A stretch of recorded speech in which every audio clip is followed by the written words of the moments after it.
दुख भरी दुनिया में आंसू में बहाता रहा।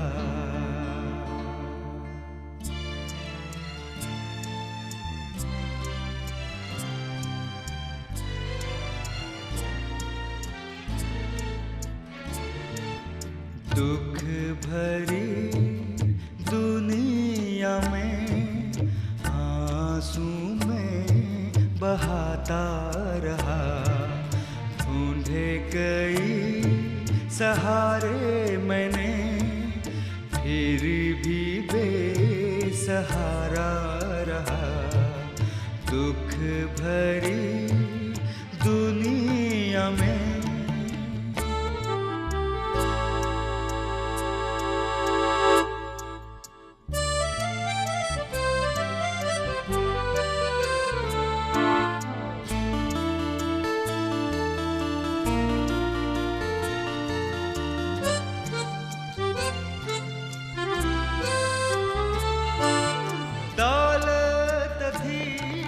सब कुछ था, ना थी खुशी दिल में मेरे। दौलत थी सब कुछ था, ना थी खुशी दिल में मेरे।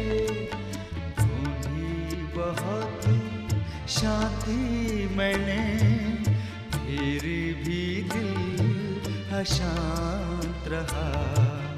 दुख भरी दुनिया में आंसू में बहाता रहा।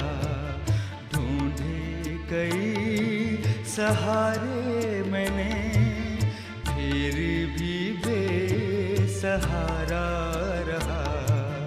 दुख भरी दुनिया में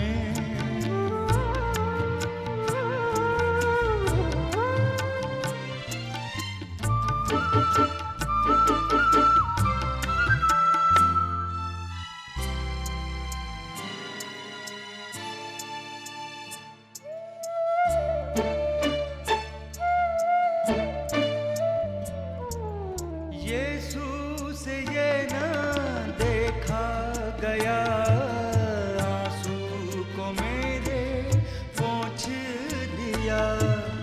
यीशु से ये ना देखा गया, आंसू को मेरे पोंछ दिया।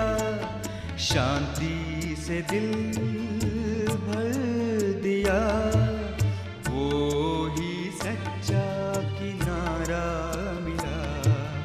दुख भरी दुनिया में आंसू में बहाता रहा। ढूंढे कई सहारे मैंने, फिर भी बेसहारा रहा। दुख भरी दुनिया में।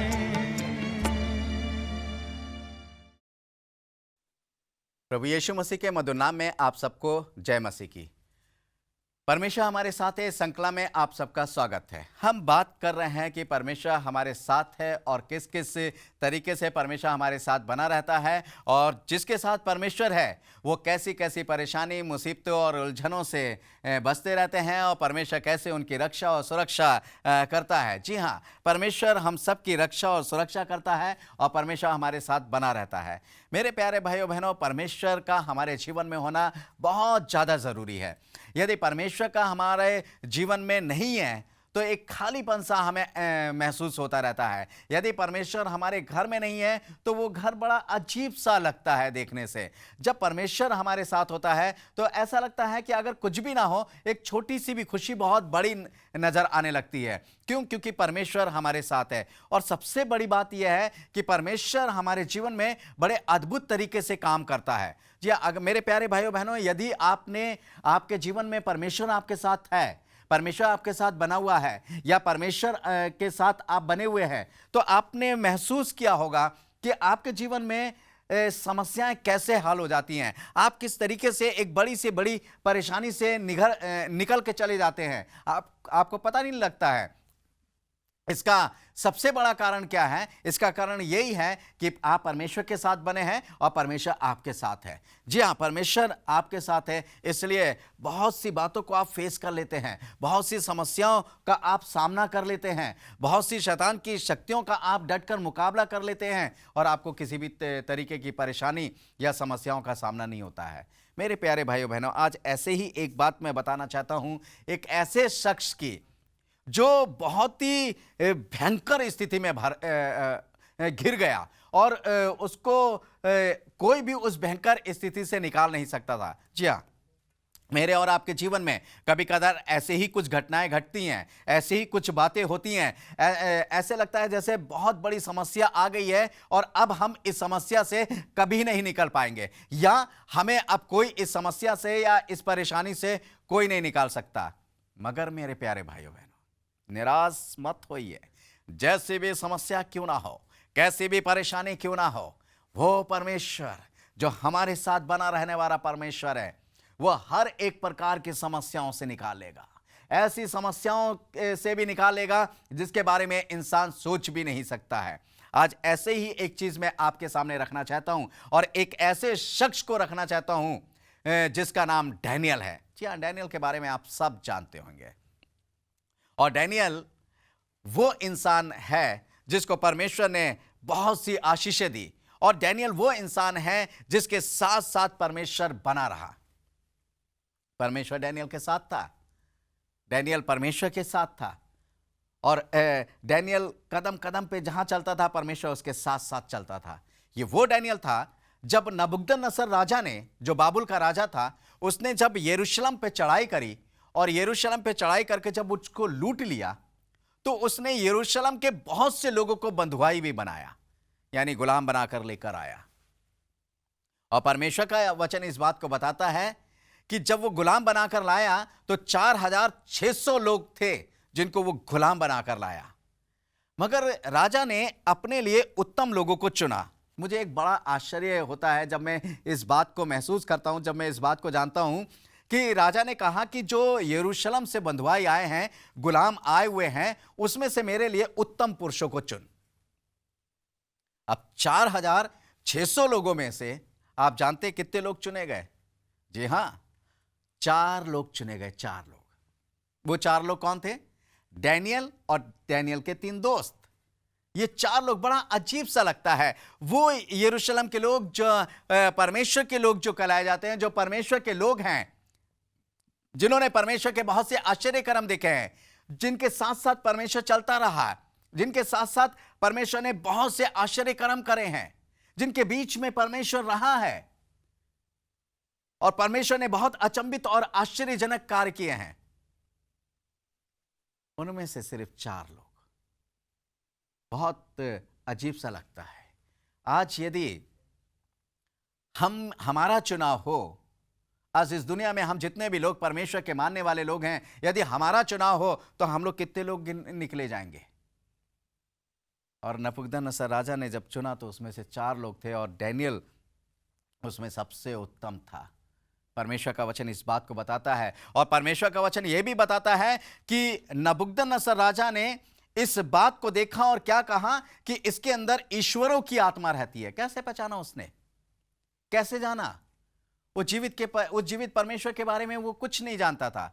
जी हां, उसने तब जाना जब उसने एक सपना देखा और उस सपने का अर्थ उसने कहा कि मैं किसी को नहीं बताऊंगा, मुझे सपना भी बताओ और मेरे सपने का अर्थ भी बताओ। बड़े बड़े तांत्रिक आए, बड़े बड़े पंडित लोग आए, बहुत से लोग आए, कोई नहीं बता पाया। परंतु इस डैनियल को जब लाया गया तो डैनियल ने उस सपने का अर्थ बताया।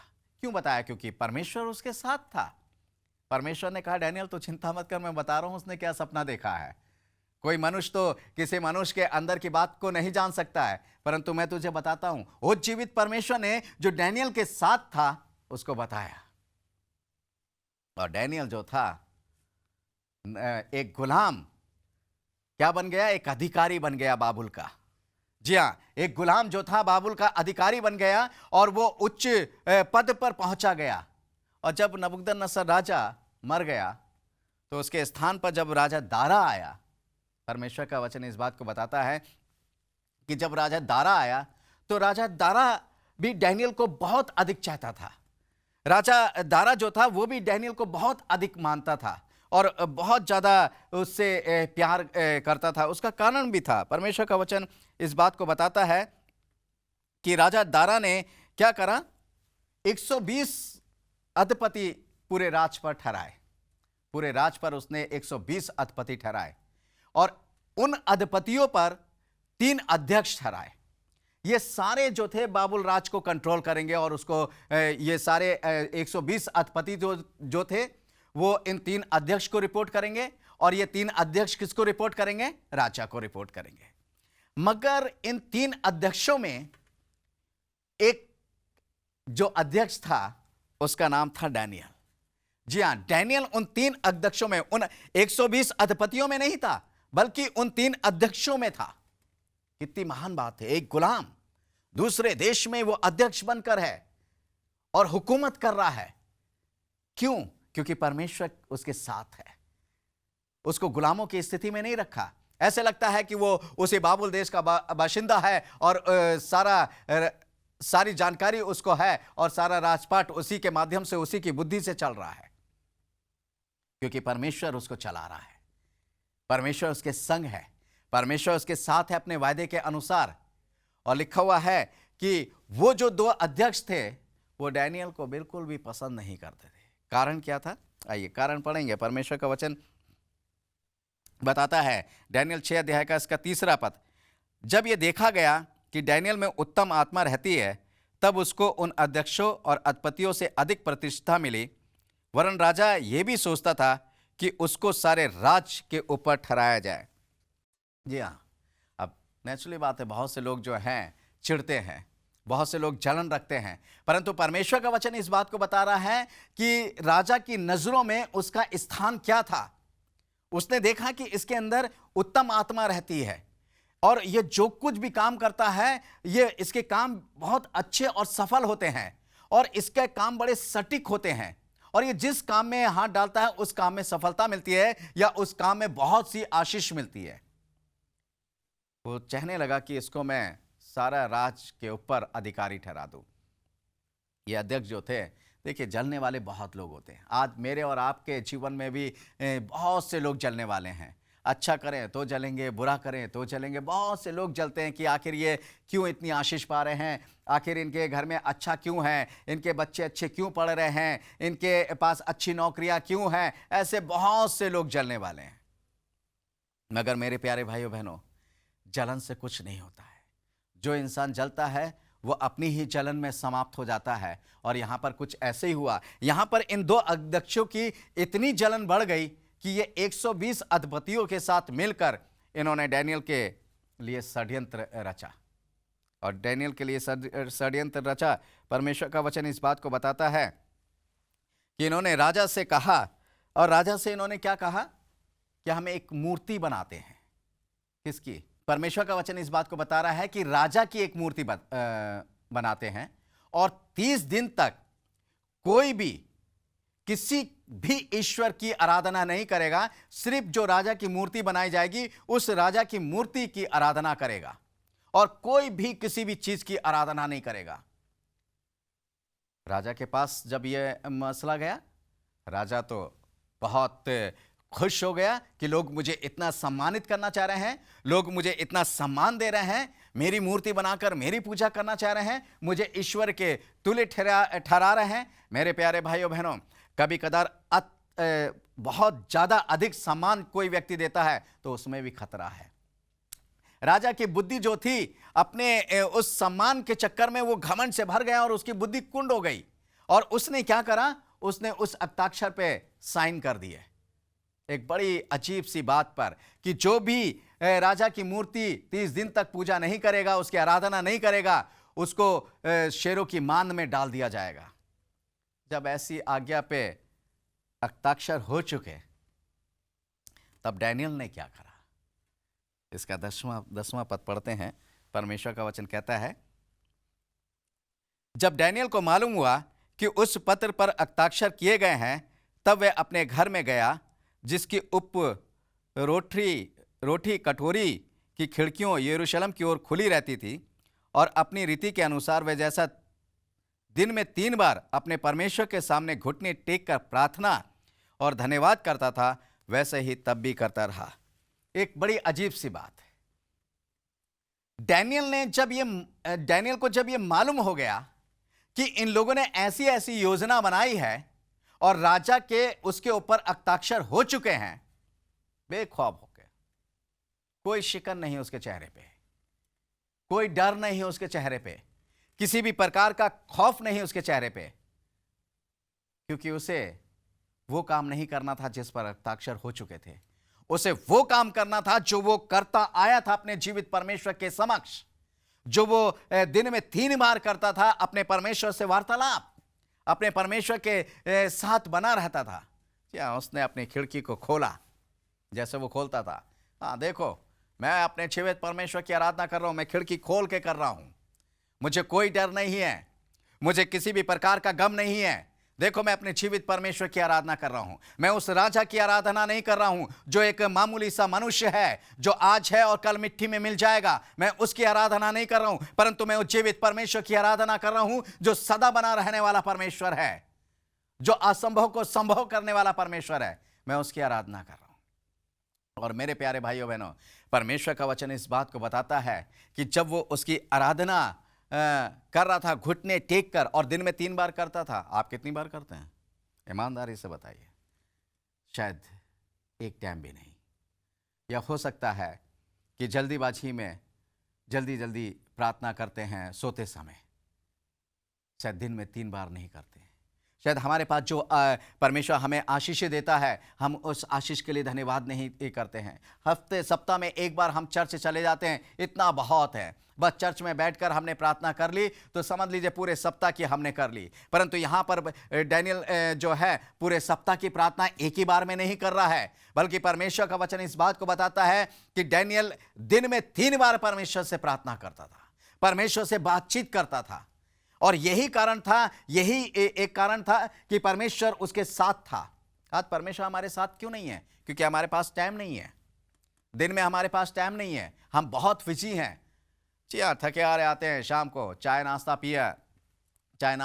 किया, उसके बाद प्रोग्राम आते हैं, हमारे टीवी के प्रोग्राम आते हैं, हमें वो देखना बहुत ज़रूरी होता है। और बहुत देर रात तक देखते रहते तो नींद आने लगती है। उस नींद में परमेश्वर से बातचीत नहीं हो पाती है तो हम सो जाते हैं, और सो जाते हैं तो सीधे सुबह आँख खुलती है, और आँख तब खुलती है जब हमारी ड्यूटी के लिए या हमारे स्कूल के लिए या हमारे और काम के लिए बहुत देर हो रही होती है, तो हमें जल्दीबाजी में सब कुछ करना पड़ता है। परमेश्वर के लिए हमारे पास समय नहीं है, परमेश्वर से बात करने के लिए हमारे पास समय नहीं है। हमें बस हफ्ते में 1 बार चले जाते हैं, वही इकट्ठा प्रार्थना कर लेते हैं, बस हो गई। मेरे प्यारे भाइयों बहनों, हफ्ते का एक ही बार में इकट्ठा परमेश्वर खाना खिला दे तो कैसा रहेगा?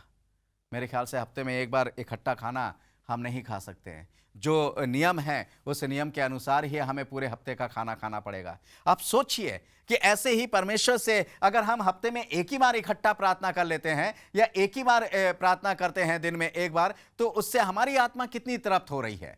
हमारा शरीर तो अच्छे भोजनों से शक्तिशाली बन रहा है, परंतु हमारी आत्मा दुर्बल होती चली जा रही है। और जब हमारी आत्मा दुर्बल होती चली जा रही है, उस दुर्बल आत्मा के साथ परमेश्वर रहना नहीं चाहता है। परमेश्वर रहना चाहता है एक शक्तिशाली आत्मा के साथ, एक ऐसी आत्मा के साथ जो उससे रेगुलरली बातचीत करती रहे। और डैनियल के साथ भी यही था।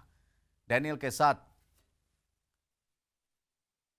की आत्मा बलवंत थी, शक्तिशाली थी। वो अच्छे खाने पीने पे नज़र नहीं रखता था, वो इस बात पे नज़र रखता था कि मेरी आत्मा जो है ईश्वर के समक्ष जाकर बलवंत बनी रहे। और इसलिए वो तीनों पहर में परमेश्वर के समक्ष पहुंचता था और परमेश्वर से बातचीत करता था, और परमेश्वर उसे बहुत सी आशीषें देता था। मेरे प्यारे भाइयों बहनों, परमेश्वर का वचन ये कहता है कि जब इन्होंने डैनियल की चुगली खाई तो राजा बहुत उदास हुआ।